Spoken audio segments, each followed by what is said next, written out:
À partir de midi, je ne suis plus l'évêque de Valence. Je deviens évêque nommé de Metz, administrateur diocésain de Valence. Et ce, jusqu'à ce que je m'assoie dans la cathèdre de la cathédrale de Metz. On a vu avec Monseigneur Raffin, donc Monseigneur Raffin, lui, à midi, devient évêque émérite de Metz et administrateur apostolique de Metz. Pardon, vous pouvez... Alors, vous restez administrateur. Moi, je reste administrateur diocésain. Hein? Il n'y a plus de vicaire général à partir de midi. Il n'y a plus de vicaires épiscopaux. Il n'y a plus de délégués épiscopaux. Il n'y a plus de conseil presbytéral. Il n'y a plus de conseil pastoral diocésain. Il n'y a plus de conseil, sauf reste en poste le chancelier, l'économe diocésain et l'official. Et il ne reste que deux conseils, enfin, un qui est particulier, qui est le collège des consulteurs, et le conseil diocésain pour les affaires économiques. Et maintenant, le gouvernement du diocèse, donc à partir de midi, jusqu'à ma prise de possession du siège de Metz, je dois gérer, administrer le diocèse pour le laisser à celui qui sera élu administrateur après ma prise de possession, dans l'état où je le laisse dans 10 minutes. Donc il n'y a plus de nomination de curé. Bon, mais ça, Anne-Marie a déjà bien regardé et tout, c'est très précisé par le droit de l'Église. Hein. Et après,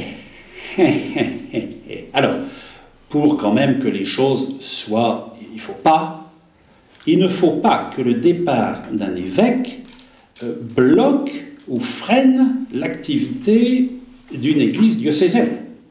L'évêque, c'est important, tout n'est pas lié à l'évêque. Donc, dès cet après-midi, je signerai des délégations comme administrateur pour le Père Charignon, pour le Père Tessier, le Père Morin, pour les délégués épiscopaux, où je confirmerai les délégations qu'ils avaient jusqu'à maintenant, tant que je suis l'administrateur.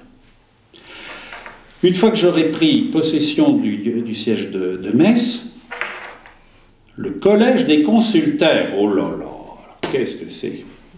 Mais on m'enregistre en plus, oui. Le collège des consulteurs, ce sont des prêtres que l'évêque nomme parmi un conseil que les prêtres ont élu.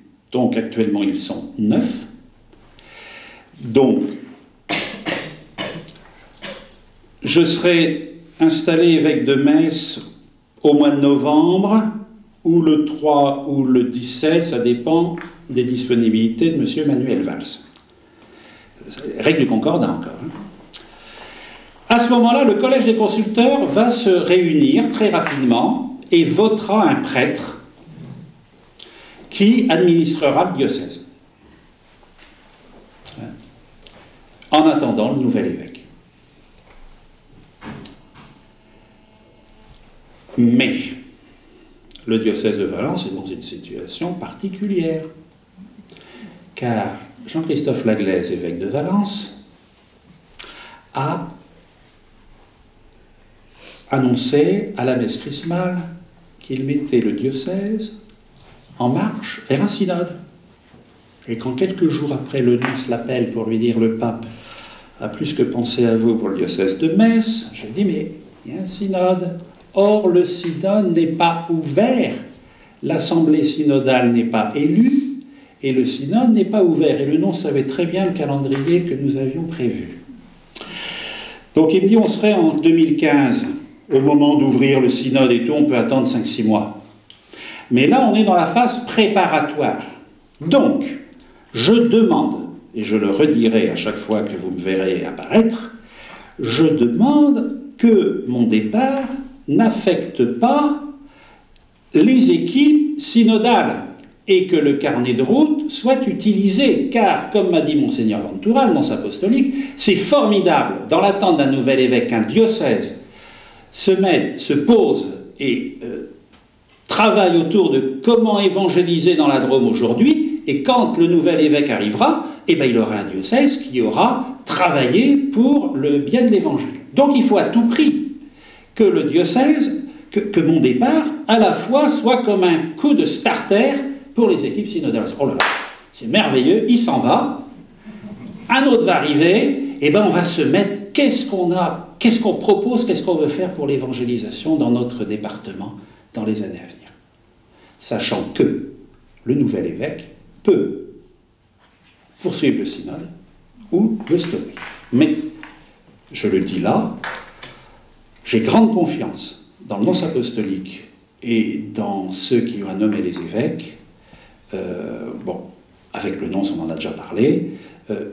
Et certains d'entre vous, vous allez être consultés par le nonce dans la perspective de la nomination du nouvel évêque. Je compte sur vous aussi pour insister sur cette dimension que notre Église diocésaine est en marche, était dans la perspective d'un synode diocésain en 2015. Voilà, je pense, là je m'engage un peu,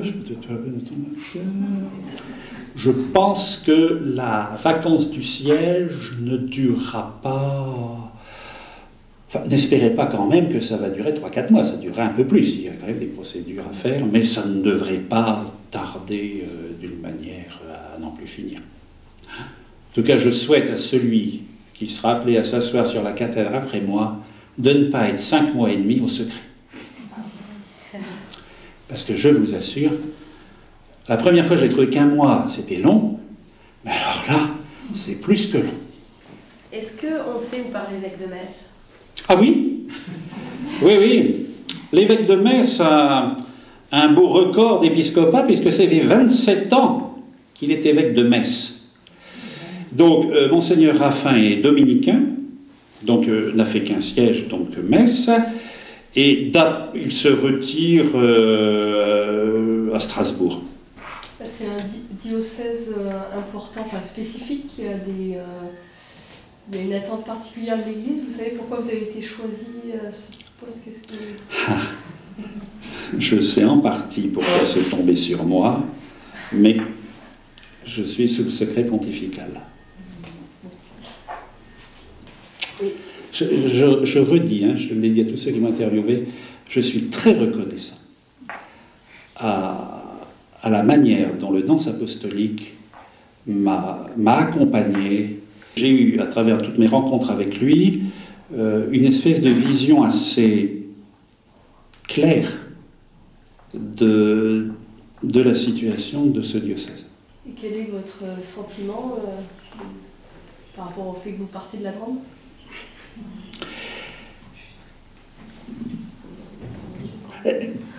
L'avantage que ça dure très longtemps, c'est que, comment dire, le phénomène de contre-coup soudain, avec tous ces mois, à la limite, s'atténue. Alors, que ça soit un arrachement, ça c'est clair. Hein? Bon, d'autre part, je ne suis pas un homme naïf. Je savais quand même que depuis quelques années, des choses pouvaient arriver. Il ne faut pas non plus être... Bon. Par contre, là, je pense que pour un certain nombre, ça vous a fait le même coup.